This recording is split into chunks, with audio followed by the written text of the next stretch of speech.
Hey everybody, here's an AirBike update. So I want to jump into this. This update's going to be focusing only on the paint system that I put on the airplane. So back in February, I was trying to figure out what paint system I wanted to do. As you know, last November I started this airplane, or this ultralight.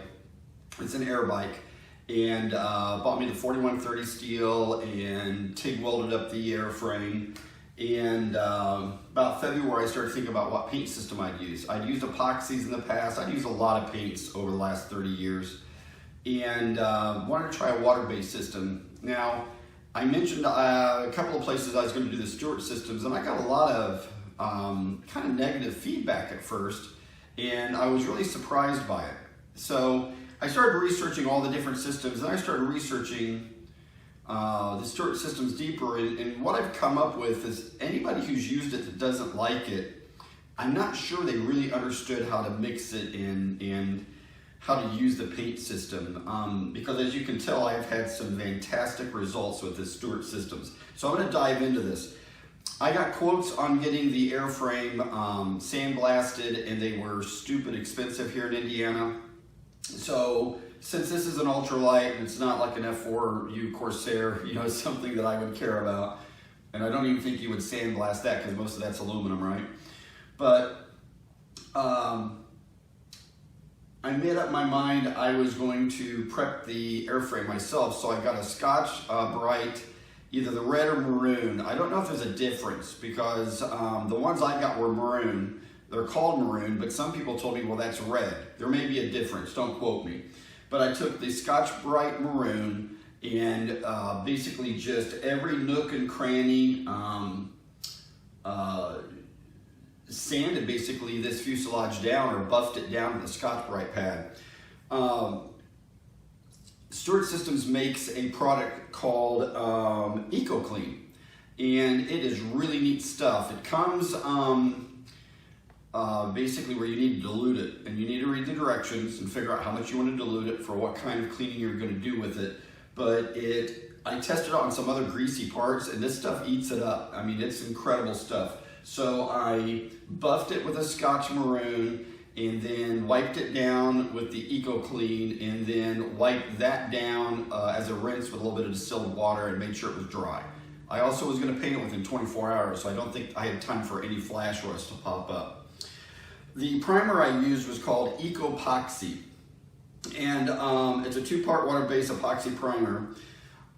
One thing that I realized is when you look at mixing it by volume versus weight, you will have to get one of those Ford number 4 viscosity cups. Now, I didn't do this. I talked to a couple of people that have done it, and they use that for viscosity.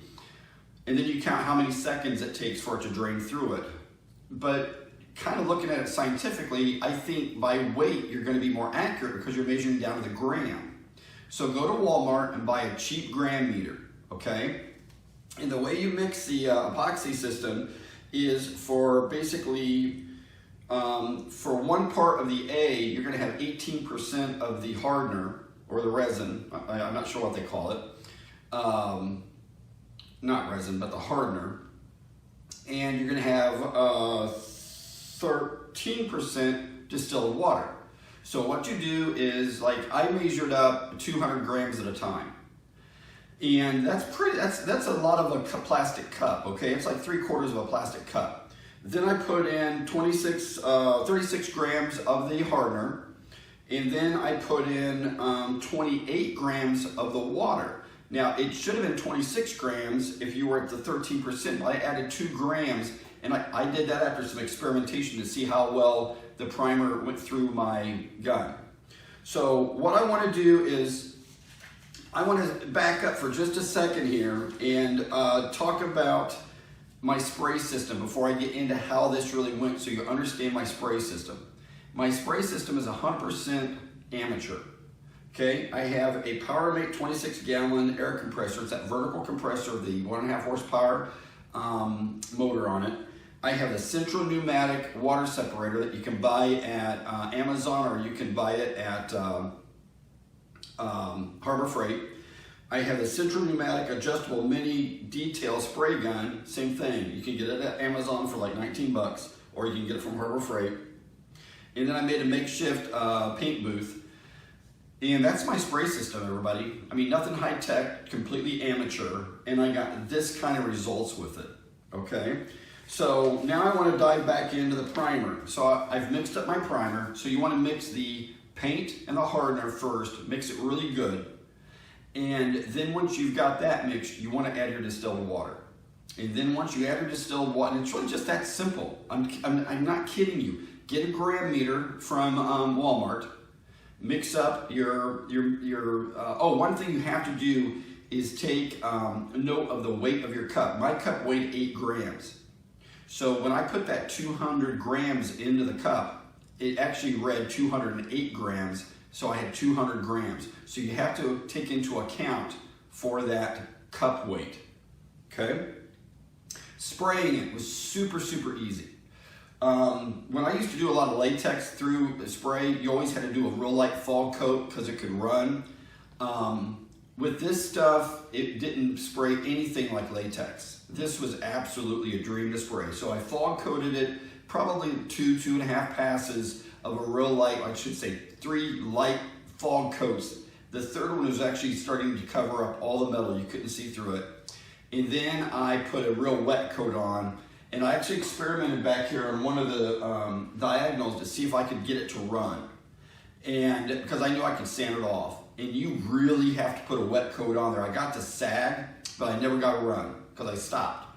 I then took some 320 sandpaper once it was dried and sand off that little sag there. The primer sands really well too. So spraying it, fog coat, fog coat, fog coat, and then a somewhat wet coat. And that's it, everybody. You are done. This primer went on probably as one of the best primers I've ever put onto metal.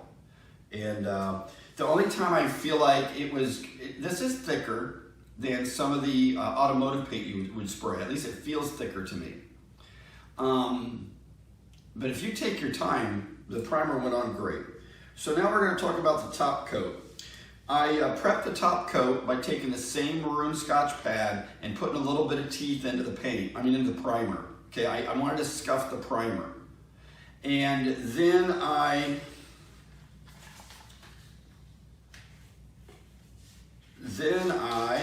on a minute, get through my notes here. I wiped down the entire plane with 91% alcohol. And this is in their directions, okay? Another thing is the Stewart Systems has some of the most dynamic instructions I've ever seen. If you can read, you could spray this paint, okay? One thing that I've always hated was tack cloths. And even the tack cloths I bought this time, the expensive ones, left a real light yellow residue on the white primer. So I wiped all of that back off. Actually, I took my Scotch pad to the entire airframe, spent an extra 3 hours, then hit it with the alcohol because my tack cloth, when I would wipe it down with an alcohol rag, you could see the rag turning yellow. So my tack cloth was leaving some kind of yellow residue. I've always hated tack cloths, and from now on, I will never use a tack cloth again. So now the top coat. The top coat, I still have some blue. I went with Curtis Blue, and whatever pigment they're using in this is like a dye pack. Okay, I'm telling you. If you ever robbed a bank, which I never have, and you see the guys with the dye packs on them, this blue, the pigment in it, is stellar. It is really a really good pigment they're using, okay? So it's called Eco-Acrylic. It's a 2-part water-based paint. This stuff is made for surfaces only, not fabric. If you're gonna do the fabric, you want the Eco-Poly, I think is what they call it, and that's for fabric. It must be something to do with the way it can move and bend and stretch and all that. I don't know how much I want to stress to you, mix this stuff by weight. Don't mix it by volume. Okay, now I shouldn't say that. I don't have experience in mixing it by volume, but I don't know how you could be as accurate as you could be by mixing it by weight down to the gram. Okay, now this stuff mixes a little bit different. This is 25% or a 0.25. So if you're going to do like 160 grams of paint, you're going to take that times 0.25, and that's going to be your hardener. And same thing with the water on this, the distilled water. It's gonna be 0.25. Now, I added a little bit, about 4 extra grams of water to, so I did, I should have written it down. I think I went 27% instead of 25%. Because when I started to spray the blue, it just felt like to me it was going on thick. And I think this paint feels like that. And I didn't get any runs in the blue, not one run, not one sag. So you fog it. I did 2 coats fog coating until it looked really, really even, okay? And you can still see a little bit of white paint through it, but it was just really even. And then what I did with my next 2 coats, I went really heavy. And I mean, I did wet coats and it never ran. That's what's crazy about this. So this paint, everybody, all the rumors and all the noise out there that this is garbage paint, this is one of the best paints I've ever painted with in my life. I painted at, sorry, I'm throwing my notes away before I got, I painted the primer at 26 PSI and I painted the paint at 29 PSI. The paint feels like it sprayed smoother, or how do I say this? It was a finer mist at 29 versus the 26. And pretty much, everybody, that is it. I had no sags, no runs. I think it's absolutely a beautiful paint. My next endeavor with Stewart Systems is I'm getting ready to order some fabric from Aircraft Spruce. I'm going to order, I should have written down the notes, the glue or whatever it's all called for the Stewart Systems to put my fabric onto my airframe. Now my horizontal stabilizer, vertical stabilizer is white because it's going to be covered in fabric, and that's primer back there to prevent rust, but there's no reason to paint the tail feathers on this airplane, okay? There will be no fabric covering on the fuselage itself, so I painted it blue. So my next endeavor will be to cover the horizontal and vertical stabilizer. I'm getting ready to start building the wing ribs, hopefully Tuesday or Wednesday night this week, because during the day I have a real job. And I'm thinking it's going to take me about 3.5 months to build the wings. So I can learn how to do the fabric system on the tail feathers and also figure out how to fill the weave. They have a product, I forgot the name already. And then I'm going to paint with the Stewart Systems the tail feathers, and I'm going to measure and just see how it builds up. I kept it a secret what the color of the plane was going to be. So it's going to be a blue fuselage. It's going to be a white tail and a white wings with blue, this color blue starburst. Kind of like a decathlon look, but it's an AirBike, guys. It's not aerobatic, okay? But that's pretty much this video, everybody. I don't want to sit here and just keep ranting about how great it is. Just so you know, I've got nothing from Stewart Systems or anything from anybody free. I've never taken product free from anybody because I want to tell you if it's garbage. This is not garbage. This is one of the best paints I've ever used in my life. So I am not sponsored. I'm not getting kickbacks. I tell you the truth, and this is the truth. This is a kick-ass paint. And if the rest of it is garbage, I'll share if it's garbage. But I tell you, their instructions are so laid out and so clear that if you read the instructions, I don't know how you could screw this system up. I just don't know. So thanks for watching my videos, everybody. I know I'm jumping between my RC world and my full-scale world. Right now I'm in full-scale mode. I promise I'll get some updates with the RC stuff.